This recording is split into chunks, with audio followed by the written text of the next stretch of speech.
గతంలో ఎలాగైతే బాబు వస్తే జాబ్ వస్తుందన్నాడు, కేవలం వాళ్ళ బాబు లోకేష్ బాబుకే ఎమ్మెల్సీ ఇచ్చి మంత్రిని చేసుకున్నాడు.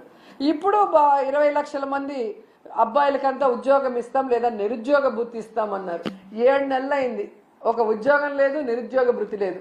మళ్ళీ వాళ్ళ కొడుకు లోకేష్ బాబుకు మాత్రమే మంత్రిగా ఉద్యోగం ఇచ్చారు. సో ఈ రాష్ట్ర ప్రజలు బాగా గమనించండి. మీకు మంచి చేసిన వాళ్ళని, మీకు మంచి చేయాలని తాపత్రయపడే వాళ్ళని ఇప్పటికైనా గుర్తించి ఇలాంటి కూటమి నాయకులు చెప్పే అబద్ధాలకి, కుట్రలకి, కుతంత్రాలకి మీరు నమ్మి బలవద్దని కూడా అందరికీ కోరుకుంటున్నాను.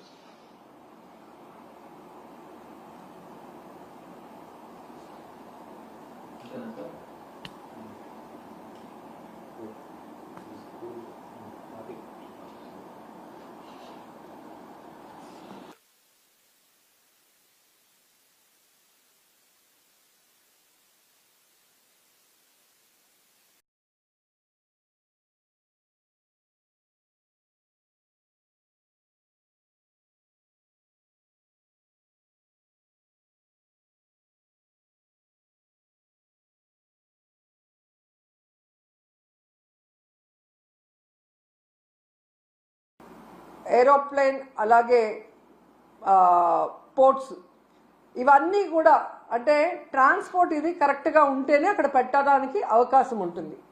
మీరు చూస్తే జగన్మోహన్ రెడ్డి గారు ముఖ్యమంత్రిగా ఉన్నప్పుడు ఇవన్నీ కూడా ఎంత చక్కగా చేశారో మీ అందరూ కూడా గమనించవచ్చు. లా అండ్ ఆర్డర్ ఏ విధంగా మెయింటైన్ చేశారు, అలాగే మీరు చూస్తే సచివాలయ వ్యవస్థతో ఎలా పారదర్శకంగా పరిపాలించారు. అలాగే ఏపీలో 3 పోర్ట్లు మచిలీపట్నం, మూలపేట, రామాయపట్నం ఏ విధంగా వర్క్స్ స్టార్ట్ చేశారు.